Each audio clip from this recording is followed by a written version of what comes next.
రాష్ట్ర ప్రభుత్వం కొత్తగా ప్రవేశపెట్టిన భూభారతి చట్టంతో రైతులకు విస్తృత ప్రయోజనాలు కలుగుతాయని, భూ వివాదాలకు శాశ్వత పరిష్కారం లభిస్తుందని కలెక్టర్ రాజీవ్ గాంధీ హనుమంతు అన్నారు. నిజామాబాద్ జిల్లా సిరికొండ, ఇందలవాయి మండల కేంద్రాలలోని రైతు వేదికలలో భూభారతి నూతన చట్టంపై రైతులకు శుక్రవారం అవగాహన సదస్సులు నిర్వహించారు. ఈ సదస్సులలో అదనపు కలెక్టర్ కిరణ్ కుమార్ తో కలిసి కలెక్టర్ పాల్గొన్నారు. భూభారతి చట్టంపై అందులో పొందుపరిచిన అంశాల గురించి కలెక్టర్ రైతులకు అవగాహన కల్పించారు. ఎలాంటి వివాదాలకు తావు లేకుండా రైతులకు సంబంధించిన భూములపై వారికి పూర్తి యాజమాన్యం హక్కులు కల్పించేందుకు ప్రభుత్వం అనేక కొత్త అంశాలను పొందుపరుస్తూ ఈ నూతన ROR చట్టాన్ని తెచ్చిందని వివరించారు. భూమి హక్కుల భద్రత, భూ సమస్యల సత్వర పరిష్కారం, రైతుల మేలు కోసం చారిత్రక మార్పు దిశగా ఈ నూతన ROR చట్టం ఉపకరిస్తుందని, రైతుల భూములకు భరోసా కల్పిస్తుందని సూచించారు.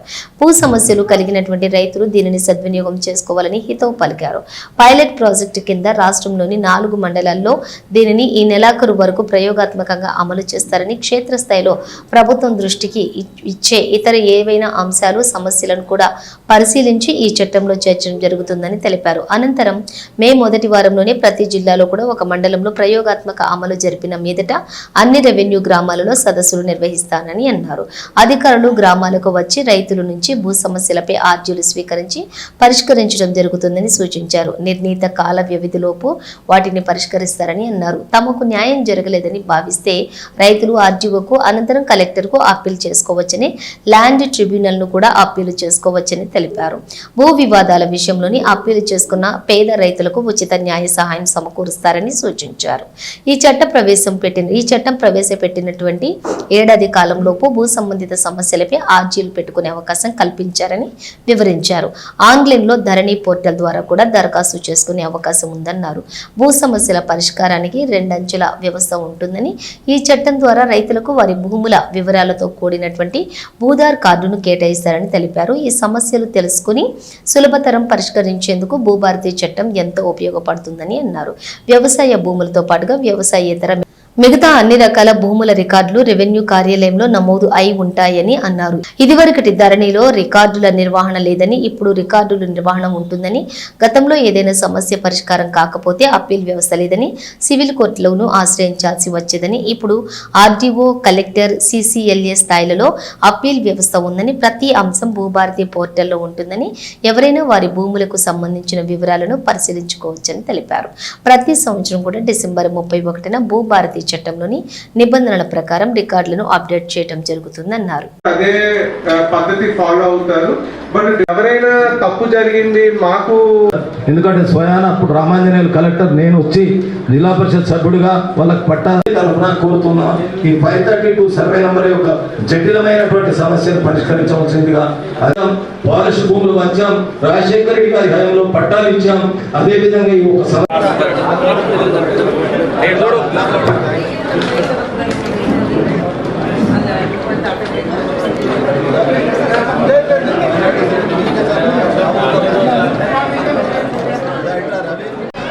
దానికి తర్వాత కూడా ఈ ప్రాంతం విషయం జిల్లా కలెక్టర్ గారికి తెలిసిందే. అయినా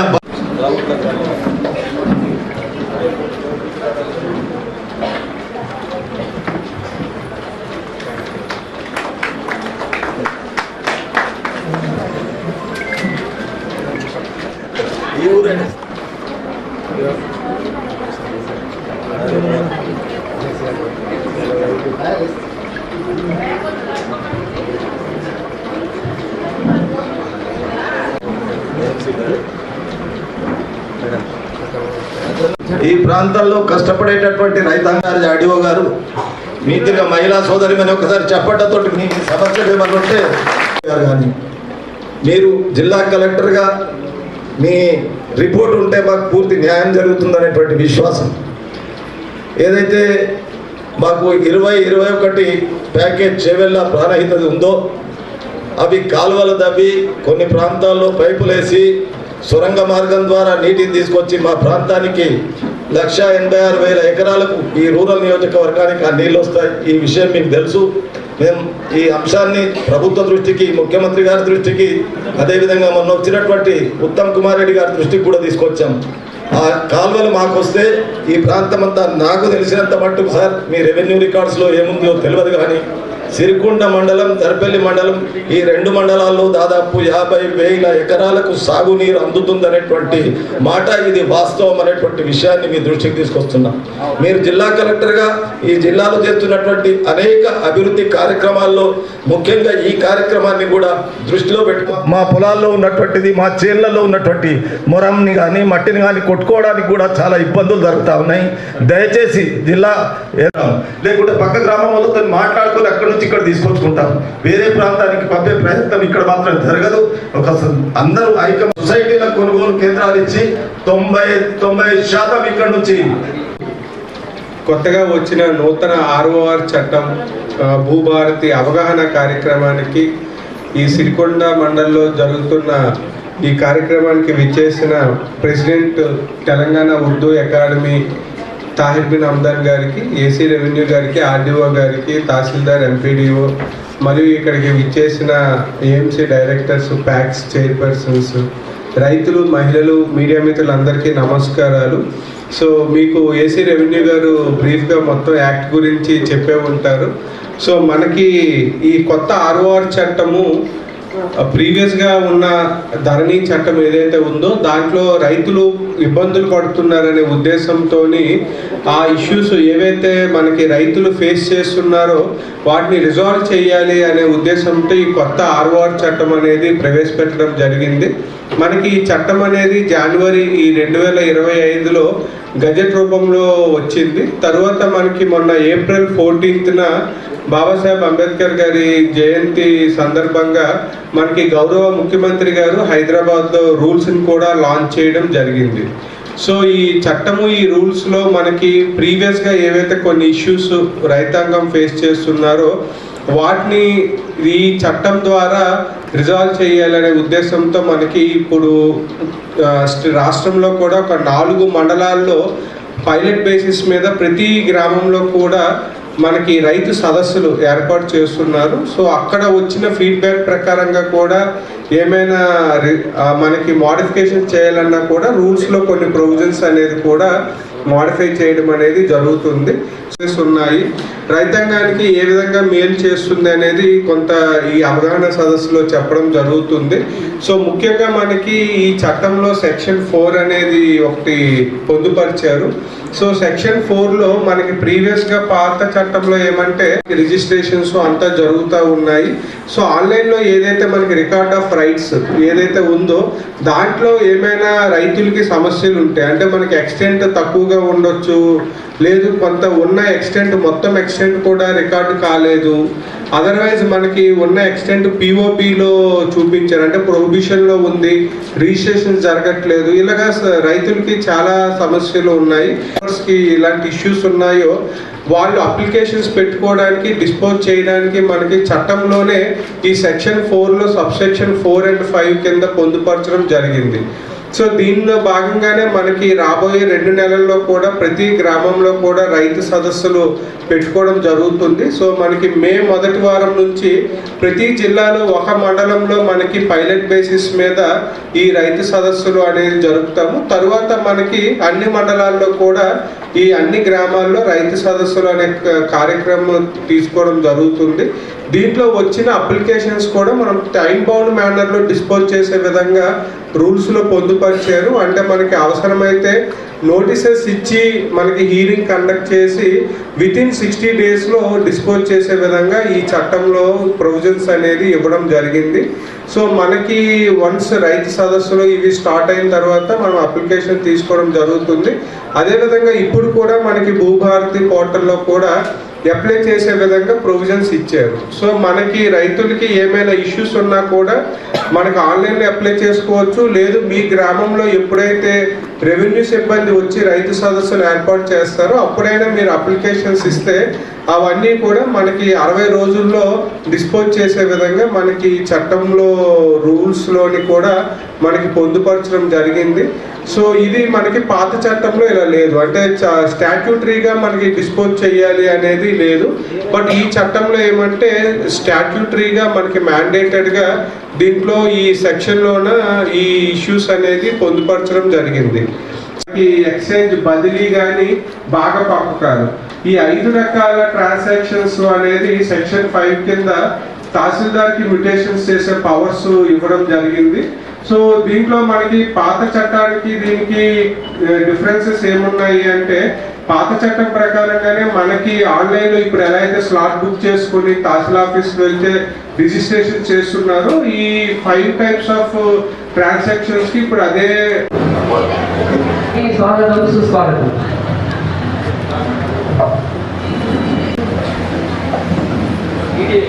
భూభారతి పోర్టల్ మార్గాన్ని సులభం చేసి ఇక 4ది సుపరిచిత వ్యవస్థ గవర్నమెంట్ పాటిస్తూ మొబైల్ యాప్ భూ వివరాల శోధనకు సౌకర్యం. అయితే దీంట్లో మీకు అవగాహన కల్పించడం కోసం అని చెప్పేసి ఈరోజు డిస్ట్రిక్ట్ కలెక్టర్ గారే రావడం జరిగింది. అయితే ప్రతి మండల జిల్లాలోని ప్రతి మండల కేంద్రంలో కూడా మనం ఒక అవగాహన సదస్సును ఏర్పాటు చేస్తున్నాం. అట్లా మీకు అందరికీ కూడా అవగాహన కల్పిస్తాం. తర్వాత ఈ చట్టంలోనే మీ దగ్గర కూడా తహసీల్దార్ స్థాయి ఉద్యోగులు, అదే రెవెన్యూ ఉద్యోగులు మీ దగ్గర రావడం జరుగుతుంది. మీ దగ్గర ఏమైనా సమస్యలు అవి ఉన్నట్లయితే వాళ్ళ మీ దగ్గర దరఖాస్తు తీసుకొని ఏమైనా సవరణలు కానీ లేకపోతే ఏవైనా మీ హక్కులు నమోదు కాకపోయినా కానీ మీ యొక్క గ్రీవెన్సెస్ అన్ని తీసుకొని వాటిని పరిష్కరించడం జరుగుతుంది. తహసీల్దార్ గారు చేసింది మీకు కరెక్ట్ అనిపించలేదు కాబట్టి మీరు ఆర్టీఓ గారికి అప్పీల్ చేసుకోవచ్చు. ఆర్టీఓ గారు చేసింది కూడా మీకు వ్యతిరేకంగా రావచ్చు, అప్పుడు మీరు కలెక్టర్ గారికి అప్పీల్ చేసుకోవచ్చు. ఇప్పుడు ఏదైతే ఇంతవరకు మనకి ధరణిలో రికార్డ్స్ ఉన్నాయో, టెంపరీగా మనకి కొత్తగా వచ్చిన రికార్డ్ ఆఫ్ రైట్స్ అంటే మనకి ROR చట్టంలో కూడా అవి మైగ్రేట్ అవుతాయి. సో బట్ మనకి ఇప్పుడు రాష్ట్రంలో ఒక 4 పైలట్ మండలాలు తీసుకొని దాంట్లో ప్రతి గ్రామంలో కూడా రైతు సదస్సులు పెట్టి ఏవైతే ఇష్యూస్ ఉన్నాయో, అంటే రైతులకి కొంతమందికి భూమి తక్కువగా నమోదైంది, లేదు మా భూమి ప్రొహిబిషన్లో ఉంది, మాకు పట్టాపాస్ పుస్తకాలు ఉన్నాయి కానీ ఇప్పుడు కొత్తగా భూమి నమోదు కాలేదు, ఇలాంటి గ్రీవెన్సెస్ ఏవైతే ఉన్నాయో వాటన్నిటిని కూడా విలేజ్ లెవెల్కే మనకి రెవెన్యూ ఆఫీసర్స్ వచ్చి ఈ మనకి అప్లికేషన్స్ తీసుకొని డిస్పోజ్ చేసే ప్రొవిజన్ అనేది ఈ చట్టంలో కల్పించడం జరిగింది.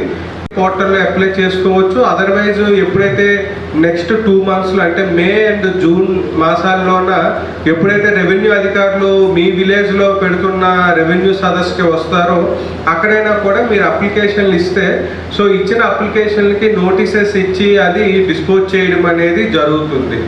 సో అదేవిధంగా ఈ చట్టంలో మనకి ఇంకో ముఖ్యమైన అంశం ఏమంటే 2 అంచెల అపీల్ వ్యవస్థ. సో మనకి ఒక 6-7 ఇయర్స్ బ్యాక్ వరకు కూడా రెవెన్యూ కోర్ట్స్ అనేవి ఉండేవి.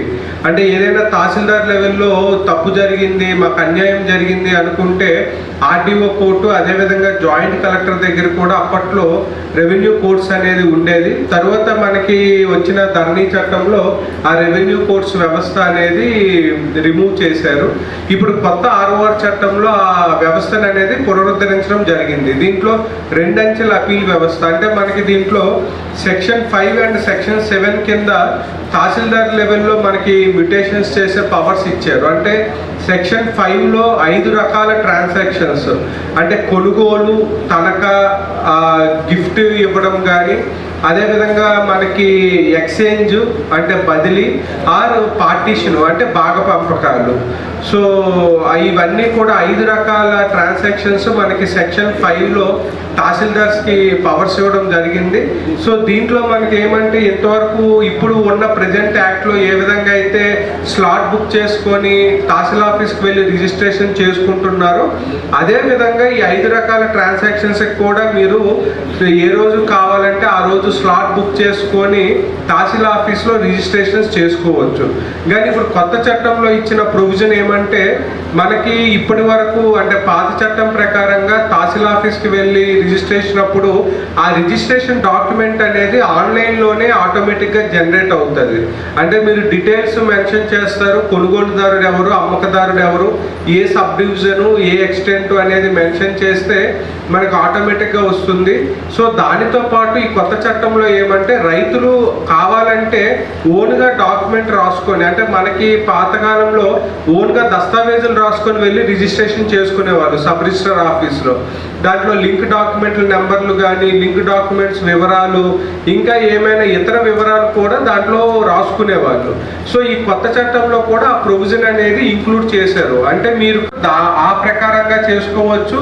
లేదు మీరు ఓన్గా ఒక దస్తావేజు రాసుకొని వెళ్ళినా కూడా ఆ దస్తావేజు మీరు సబ్మిట్ చేస్తే మీకున్న పట్టా పాస్ పుస్తకాలు, ఇతర డాక్యుమెంట్స్ తహసీల్దార్ వెరిఫై చేసి జెన్యూన్ అనుకుంటే సో రిజిస్ట్రేషన్ అనేది సేమ్ డే అనేది చేయడం జరుగుతుంది. చనిపోతే వాళ్ళు లీగల్ హెయిర్స్ అప్లై చేసుకుంటారో, సో అప్లై చేసుకున్నప్పుడు ఇప్పుడు ఎలా ఉంది అంటే మీరు గ్రామంలో ఎలా ఉంటుంది అంటే గ్రామంలో ఒకరో ఇద్దరు కొడుకులు కూతుళ్ళు ఉంటారు, రెండంచెల అప్పీల్ వ్యవస్థ అనేది ఉంటుంది. సో అదేవిధంగా మనకి సెక్షన్ 6 అండ్ సెక్షన్ 8 కింద ఆర్టీఓకి మ్యూటేషన్స్ చేసే పవర్స్ ఉన్నాయి. సెక్షన్ 6 అంటే సాదా పరిణామాల క్రమం. ఎవ్రీ ఇయర్ December 31st ఏముంది, ఆ ఇయర్ ఏముంది పహానీ అనేది ప్రింట్అవుట్ తీసి హార్డ్ కాపీస్ అనేది మనకి తహసీల్ ఆఫీస్లో ఉంటాయి. అదేవిధంగా ఆ సంవత్సర కాలం అంటే January 1st నుంచి December 31st వరకు ఏమేమి ట్రాన్సాక్షన్స్ జరిగాయి అనేది కూడా మార్పుల రిజిస్టర్, ఏ విధంగా మార్పులు జరిగింది, ఎవరి పేరు నుంచి ఎవరి పేరు మీదకి వచ్చింది, అది ఏ విధంగా వచ్చింది అనేది కూడా మనకి రిజిస్టర్స్ అనేది తహసీల్ ఆఫీస్లో ఉంచడం జరుగుతుంది. దీంతో పాటు గవర్నమెంట్ ల్యాండ్స్ రిజిస్టర్, నీటి వనరుల రిజిస్టర్ కూడా మెయింటైన్ చేయడం అనేది జరుగుతుంది. సో ఈ చట్టంలో ఇంకో కొత్త ప్రొవిజన్ ఏమంటే సర్వే మ్యాప్. సో ఇవన్నీ కూడా మనకి కొత్త చట్టంలో చాలా ప్రొవిజన్స్ నూతనంగా దీంట్లో ఇవ్వడం జరిగింది. సో మనకి ఈ ఏదైతే పైలట్ మండలాల్లో మనకి రైతు సదస్సులు జరుగుతున్నాయో అక్కడ వచ్చే ఫీడ్బ్యాక్ ప్రకారంగా కూడా మనకి అవసరమైతే ఈ రూల్స్లో కూడా కొన్ని మోడిఫికేషన్స్ అనేది